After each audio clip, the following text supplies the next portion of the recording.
There's, and in some ways, there's a generational shift that's at play. We're seeing a breed of younger reformers, the generation that understands they're never going to see a penny of the Social Security money that they're putting in right now.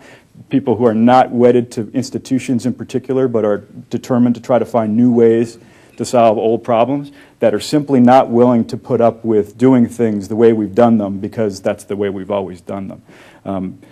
Congressman George Miller from California, who chairs the House Education and Labor Committee, well, he describes what's happening right now in education reform, particularly within the Democratic Party, and I'm going to get to the fight that's taking place among Democrats, is a battle between incrementalists and disruptors.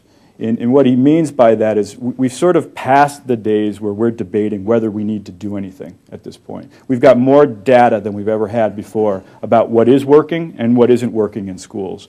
A decade ago, people who were starting charter schools, people who were trying to work within public school systems to bring change that was going to open up the sector to new ideas and new ways of doing things, were constantly being accused of making up the problem. We were told the kids are doing fine, they're doing as well as they could be expected. The problem isn't the schools, the problem is the students, the problem is the families that are sending them there. It's getting much harder to make that case in public now because there has been an increasing realization that on our part as communities, we're not giving kids the schools that they deserve. We're not giving them the teachers that they deserve at the end of the day. So we're seeing this shift that's taking place right now. The article in the New York Times Magazine by Stephen Brill, the title was "The Teachers Union's Last Stand." And I think part of that is right. He was sort of looking at this from the perspective of union leaders dealing with this shifting climate. The thing that makes it difficult for the work that I do right now on this is trying to keep people focused on the difference between means and ends as we're doing education reform. Teachers' unions are not being challenged right now for the sake of challenging teacher unions. They're being challenged because they're standing in the way of what a lot of reform-minded politicians and activists are trying to get done. And that's a big difference.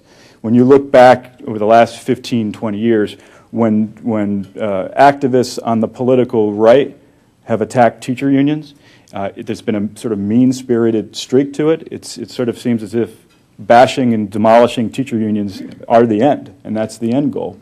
And it hasn't gone anywhere. If you remember back when Bob Dole was running for president, in a televised debate, he criticized teacher unions and lost the country at that point. The political center thought he was mean, didn't understand why he would say something about poor teachers.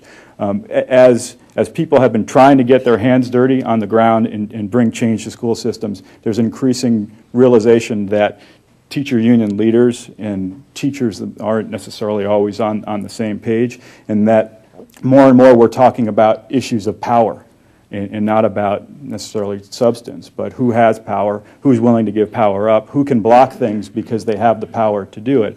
And it's been very difficult for a lot of teacher union leaders to try to strike a balance about using their power to maintain things that they fought for the right reasons years ago, but which in the current context are standing in the way of, in many cases, of running good schools. So today, teacher unions and anyone basically who is fighting the fight to stop change within public education, they're going up against a sort of new breed of pragmatic politicians, reformers, parent activists, who seem to agree on a couple of key principles that unite them. And this is something that's complicating things for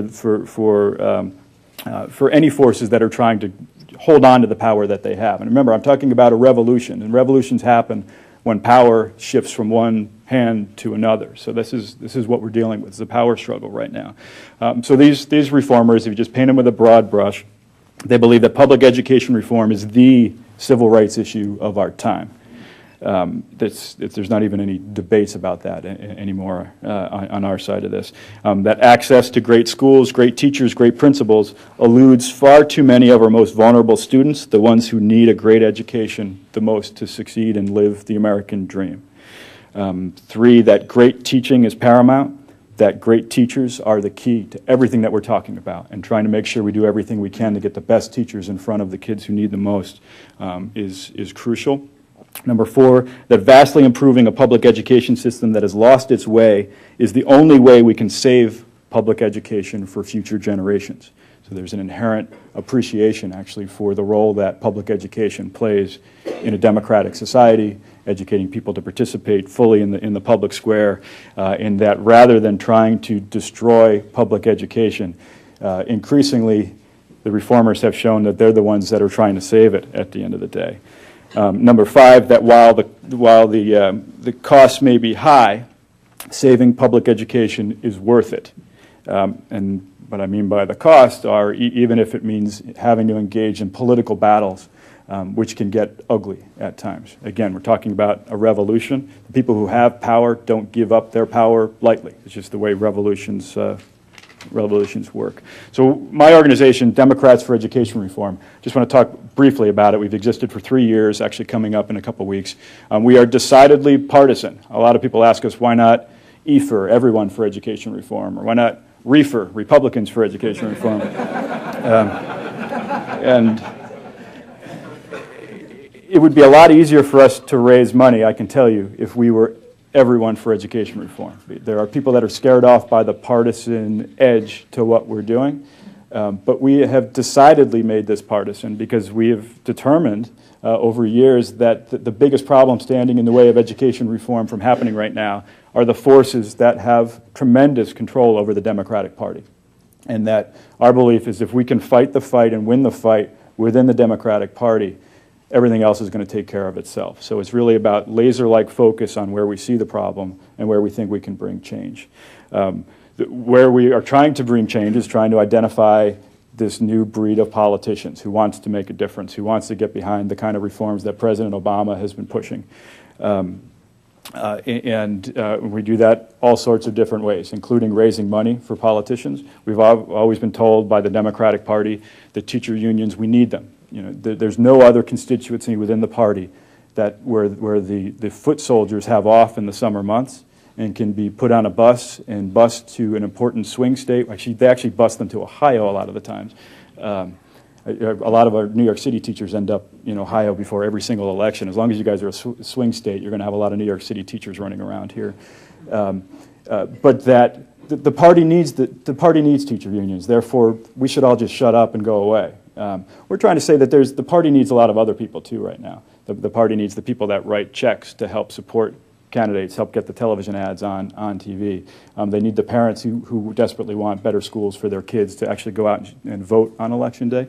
And that there ought to be different voices that play out within the Democratic Party. We'll get to this labor issue later on, but some of you may remember Andrew Stern, the president of the Service Employee Union several years ago. Actually, it was the 2004 elections. Right when the Democratic Party convention started in Boston, he made headlines by saying the best thing that could happen for the Democratic Party that year would be a John Kerry lost, so that we could go back to our base and figure out what we stand for. As a party, we stood for nothing other than special interests at the time. The example that he gave when he brought this up was education. He's looking at this from the perspective of the fastest rising labor union in the country, representing largely minimum wage and low wage workers. And a labor union where the leaders believe at their core that the reason you even have labor unions are to help people get into the middle class, and that the number one thing preventing their members in city after city from having that middle class lifestyle and the American dream and getting a situation where their kids were going to do better than they were in the next generation is the quality of the schools, the poor quality of the schools that his members were sending their kids to. So we're seeing different discussions take place around the country from a lot of different forces. In addition to the four forces that were mentioned in the introduction, the rise of the reformers, the rise of the pragmatic politicians, the involvement of foundations like the Gates Foundation, which has gotten behind a lot of reform efforts around the country,